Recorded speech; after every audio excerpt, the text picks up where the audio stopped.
നടത്തം. ഡിസംബറിലെ ഒരു തണുപ്പൻ രാത്രി. നെഞ്ചിൽ ചെറുവേദന തുടങ്ങിയപ്പോഴാണ് പിന്നോട്ട് വീണ്ടും നടക്കാൻ തുടങ്ങിയത്. ഉയർന്നും താഴ്ന്നും കിടക്കുന്ന ഓർമ്മകളുടെ കാഴ്ചകളിലൂടെ ഒരു അലസ നടത്തം. നീണ്ടുകിടക്കുന്ന വരണ്ട മരുഭൂമികൾ, അഗാധമായ കൊക്കകൾ, കണ്ണെത്താ ദൂരമുള്ള വയലേലകൾ, കൊടുങ്കാടുകൾ, പിന്നെയും എന്തൊക്കെയോ. അതിലൊക്കെയല്ലേ ഞാൻ നടന്നത്, ഇനി നടക്കേണ്ടത്. പാതകൾക്കെല്ലാം എട്ടിൻ്റെ ആകൃതിയായിരുന്നു. അതാണ് എന്നെ അമ്പരപ്പെടുത്തിയത്, ഒപ്പം നൊമ്പരപ്പെടുത്തിയതും.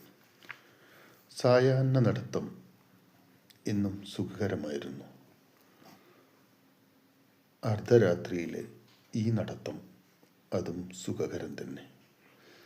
പുലർച്ചെ ഇനി നടക്കേണ്ടത് അതും സുഖകരമായിരിക്കുമോ എന്തോ. ഒരു കയറ്റം കയറി ഇറങ്ങിയപ്പോഴാണ് പെട്ടെന്ന് ഛർദ്ദിക്കാൻ തോന്നിയത്.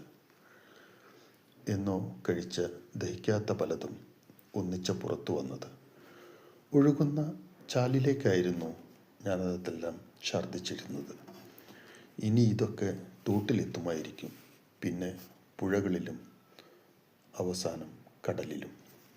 ആ കടലിലെ ചെറുമീനുകൾ ഇതെല്ലാം ഭക്ഷിക്കും. അവർ സന്തോഷിക്കുമായിരിക്കും, ആഘോഷിക്കുമായിരിക്കും. ആലോചിച്ചപ്പോൾ എനിക്കും ചെറു സന്തോഷം തോന്നി. ക്ഷീണമുണ്ട്, നല്ല ഓർമ്മക്കുറവും. വേഗം വീടെത്തണം. തിരിഞ്ഞു നോക്കുമ്പോൾ അനന്തത, ചുറ്റും അനന്തത മാത്രം. മുകളിൽ നീല നിറത്തിലെ ആകാശം. വീടെവിടെയാണ്? എൻ്റെ വീടെവിടെയാണ്? എട്ടിൻ്റെ ആകൃതിയുള്ള പാതയിൽ ചുറ്റിക്കറങ്ങവേ ഒരു കൈത്തലം എൻ്റെ കൈ പിടിച്ചു. കാതിൽ മന്ത്രിച്ചു, നടക്കൂ വീട്ടിലേക്ക്. പാത കണ്ട് ഞാൻ ഞെട്ടി. മുന്നിൽ എട്ടിൻ്റെ ആകൃതി.